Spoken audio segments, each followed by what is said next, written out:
আসসালামু আলাইকুম রহমতুল্লাহ। দুইটি আন্তর্জাতিক বিষয়ে এভাবে খেয়ে দিল ভারত।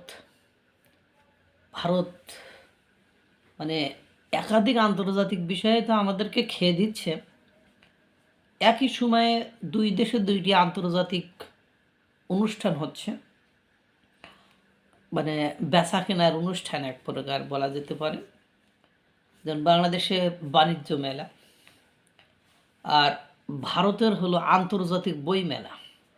বাংলাদেশের আন্তর্জাতিক বাণিজ্য মেলা আর ভারতের আন্তর্জাতিক বই মেলা, দুটো জায়গায় ভারত বাংলাদেশকে একেবারে খেয়ে দিছে।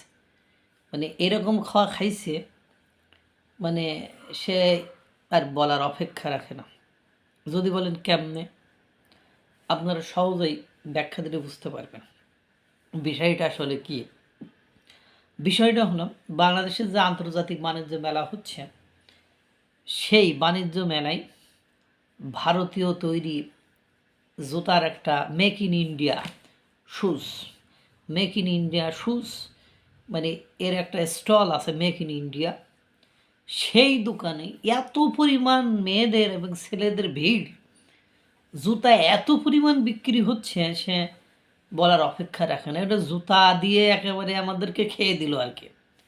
যেখানে বাংলাদেশি পণ্য বয়কট করতে হবে, মানে ভারতীয় পণ্য বয়কট করতে হবে, ভারতীয় মাল খাওয়া যাবে না, ভারতকে মানে ভারতের বিরোধিতা করতে হবে, ভারতের সাথে ব্যবসা বাণিজ্য করা যাবে না। এই যে কিছুদিন হলো বিশ্বকাপটারে খেয়ে দিল কীভাবে, সেটা আপনারা দেখেছেন। যে বাংলাদেশ বিশ্বকাপটি খেলতে পারলো না, অবশ্য একগুয়েমি আছে, হ্যাঁ, এটা বলার অপেক্ষা রাখে না। মানে জিদ ধরাধরি বেশি করলে, মানে সাধ্যের বাইরে বেশি সাধলে সে স্বাদ তো আর পূরণ হওয়ার নয়, সেরকমই হয়েছে। হ্যাঁ, দেখলাম দোকানে যে সকল কাস্টমার ছিল, ক্রেতা ছিল, তারা প্রশংসায় পঞ্চমুখ। জুতার মান ভালো, জুতা দেখতে সুন্দর, নকশা, স্টাইল, এভরিথিং, মানে প্রাইসও কম, হ্যাঁ, তুলনামূলকভাবে মান অনুযায়ী প্রাইসও কম। তা বাংলাদেশের আন্তর্জাতিক মেলায়, বাণিজ্য মেলায় ভারতের স্টল, ভারতের জুতা, ভারতীয় পণ্য, এভরিথিং মানে চলছে। কিন্তু ভারতের যে আন্তর্জাতিক বই মেলা হয়, আপনারা জানেন বাংলাদেশের লেখকদের বই, মানে বিশেষ করে পশ্চিমবঙ্গের যারা বাঙালি মানুষ, বাংলা ভাষায় কথা বলে, এরা বাংলাদেশের লেখকদের বই খুবই পছন্দ করে এবং ভালোবাসে, এবং বিক্রিও সেই লেভেলের হয়। তা আপনারা জানেন, যেহেতু বর্তমান যে সরকার ক্ষমতায় রয়েছে, এই সরকারের সাথে ভারত নরেন্দ্র মোদী সরকারের সম্পর্ক ভালো নয়, এবং মানে এই কারণে ভারতের যে আন্তর্জাতিক বইমেলা, সেই বইমেলা থেকে বাংলাদেশকে গতবারই মানে বাদ দেওয়া হয়েছিল, তাদেরকে অংশগ্রহণ করতে দেওয়া হয় নাই। এবারও ঠিক সেম ঘটনাই ঘটেছে। এবারও বাংলাদেশকে সে আন্তর্জাতিক বই মেলায় অংশগ্রহণ করতে দেওয়া হয় নাই, আবারও পাঠক বঞ্চিত হলো।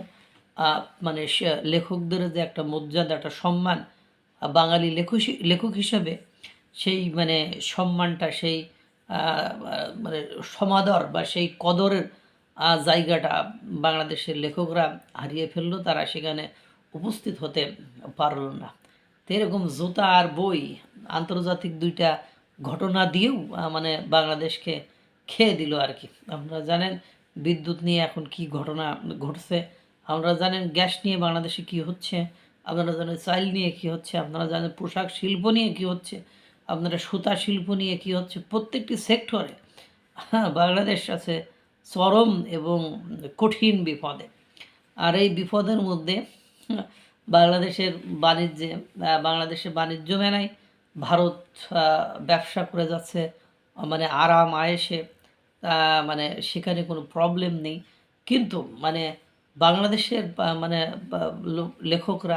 লেখকদের লেখা বইগুলো ভারতের আন্তর্জাতিক যে বইমেলা, সেখানে আগেরবারও বঞ্চিত হয়েছে, এবারও বঞ্চিত হয়েছে। পাশাপাশি ভারতে খেলতে যাবে না বলে বিশ্বকাপটা থেকেও বঞ্চিত হয়েছে। এবং আপনারা জানেন যে সাংবাদিকদের যে অ্যাক্রিডিটেশন কার্ড আছে, মানে অ্যাক্রিডিটেশনটা, অর্থাৎ সেখানে যে সাংবাদিকতার সুযোগ থেকেও তাদেরকে আইসিসি বাদ দিয়ে দিয়েছে। বাস্তবতা অনেক কঠিন জায়গায় যে দাঁড়াচ্ছে এবং আমাদের দেশ যে ক্রমান্বয়ে মানে ধ্বংসের মানে দিকে চলে যাচ্ছে। এবং একটা ওই যে আমি প্রায় একটা কথা বলি, একটা যুদ্ধে পরাজিত হলে বড় কিছুর দরকার হয় না, সামান্য একটা ঘোড়ার খুরের সমস্যাই হলেই একটা যুদ্ধে পরাজিত হয়ে যায়। অর্থাৎ আপনি একটা দেশ সমৃদ্ধ একটা দেশ, সেই দেশটি কিভাবে গুটি গুটি পায়ে ধ্বংসের দিকে এগিয়ে গেল আমরা চেয়ে চেয়ে দেখলাম। ওই যে তুমি চলে গেলে আমি চেয়ে চেয়ে দেখলাম, এই গানের মতোই হলো। এখানে বাস্তবতা অনেক কঠিন, দুর্বোধ্য এবং জটিল হয়ে গিয়েছে। আল্লাহ তাআলা সকলকে ভালো রাখুক, সুস্থ রাখুক। আসসালামু আলাইকুম ওয়া রাহমাতুল্লাহ।